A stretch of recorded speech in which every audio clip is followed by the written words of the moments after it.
all stand and bow our head and feel the presence of the Lord. In the name of the Father, of the Son, and of the Holy Spirit. Amen. So, a pleasant day, ladies. I am your trainer for today. I am Maria May Cabana, your trainer for the Caregiving New Birth Preschooler Institute. Okay, so let us have first our attendance. So, please pass the paper. Punctuality in attendance is important in the training. Okay, thank you. So, very good for being a perfect attendance days. Every classroom has 8 rules and regulations, same as our training session, and there are the following rules and regulations. I give here a data gathering sheet for me to determine your characteristic as well as your background or knowledge in this qualification. So kindly pass it.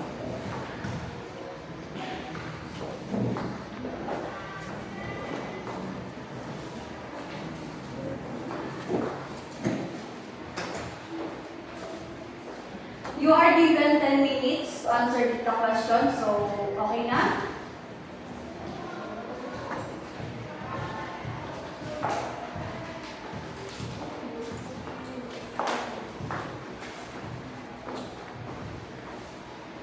Thank you very much, ladies. Another sheet of paper I am holding is a self-assessment checklist for me to determine your current competency in this qualification. So please get one and pass.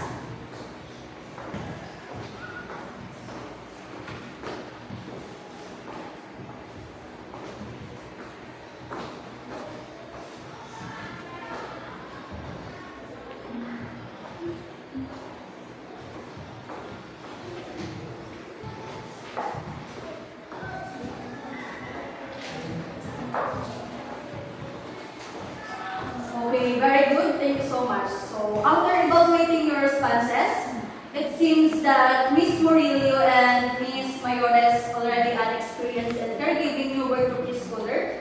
Good to know Ms. Murillo and Ms. Mayores. So far, the two of you, to show us evidence, you can explain or tell us something for me to validate your experience. And stand up, you're given the time to speak. Okay, thank you for sharing your knowledge and experience in the competency value. So, at this juncture, let's start the proper orientation in this qualification, caregiving new birth preschooler and CITO. So, CBT for caregiving new birth preschooler and 7 topics will flash on the screen. So, first in the definition of CBT, the principle of CBT, the rule of trainer, the rule of training, the CBT process flow, the different competencies of caregiving new birth preschooler, and the competency-based learning material. As you can see on the screen, the definition of CBT means it's a training delivery approach that focuses on the competency development of the learner as a result of the training. Next is the time principle of CBT, which you can see on the screen. This is the CBT process flow, which is the process we will use in the full training session. This is the process to be followed. The role of the trainee, as main role in the training session, these accept responsibilities along with the student for the test learned or not learned. Next is role as the trainee. In this training session, the trainees are responsible for what they learn, and what they learn is delivering competency-based training. So, Miss Tumbado, please sort evidence. Have you already achieved competency in caregiving new birth preschooler? Thank you. Our class is dismissed. Please stand. Thank you so much. See you tomorrow. Today is the start of our second day of training in qualification on caregiving new newborn to preschooler in situ. Before we start, let us time bow our heads and feel the presence of the Lord. In the name of the Father, of the Son, and the Holy Spirit. Amen. Okay, please be seated. Before anything else, let's check your attendance first. Please say present if you are here. Miss Tumbado, Miss Murillo, Miss Mayores, Miss Labrador, and Miss Balbuena. Okay, very good. Complete attendance at this juncture. I will have evidence to validate your achievements. I have here also the list of your chosen competency among the different units of competency in this caregiving newborn to preschooler in situ. Seems that you are all the same competency, want to perform, so today we'll tackle about caregiving newborn to schooler in situ. So it is defined program as encompasses a wide range of responsibilities and activities aim at providing physical, emotional, and developmental support to young children during their crucial early years. This period is marked by rapid growth and learning, making it essential for caregivers to provide a nurturing and stimulating environment. Okay, so any suggestion, question about our qualification discussion? Okay, so far, thank you. Now, I have here the activity matrix that will be our basis in this training.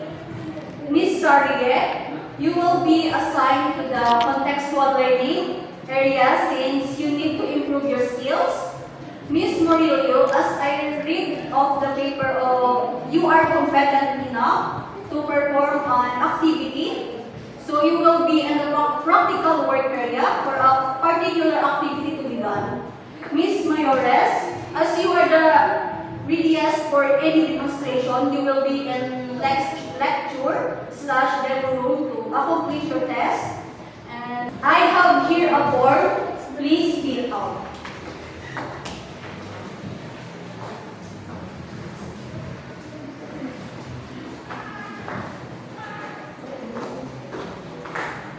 All done with the board, okay, pass it forward.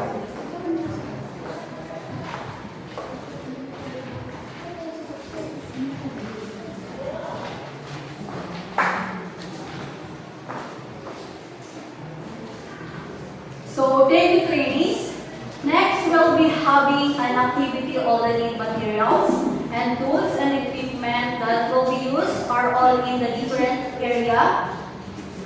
We have CBLM or competency-based learning materials that we will be used all throughout the lesson or the session or the activities topic that we will discuss. Is all stated in the single lab. Before we start with the activity, we have a progress card, which means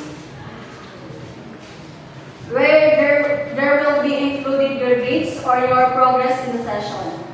Any clarification with these trainees? Okay, now let's proceed. Next, Ms. Sarriet, open the CBLM and read information sheet 3.1 to 3.2 and answer the exercise 3.1 and 3.2. After finish answering, compare your answer to the answer presented in 3.1 and 3.2. After that, we'll be having a review about what you have learned. For Ms. Balbuena, do you want to perform caring for newborn and preschooler? Okay, yes, very good. So you need to perform caring for newborn to preschooler. I will observe and guide you in a class.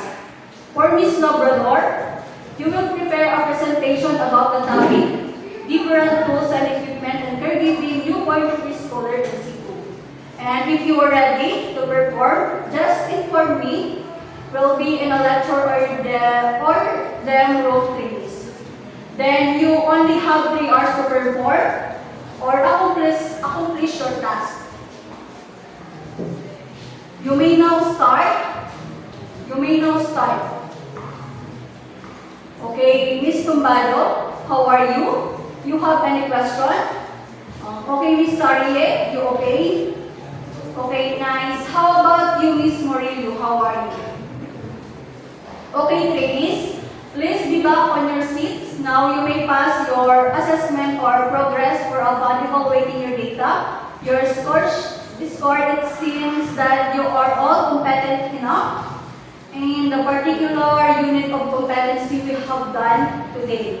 You have enough competency been achieved, and you all pass and you can proceed to the next level of competency. Congratulations and job well done. Trainees, you can now rest and prepare yourself for tomorrow for another session. Don't forget to bring all your needed things that need for today. Thank you so much and thank you for all your active participation. Let's us pray in the name of the Father, of the Son, and the Holy Spirit. Amen. Bye, trainees. See you tomorrow.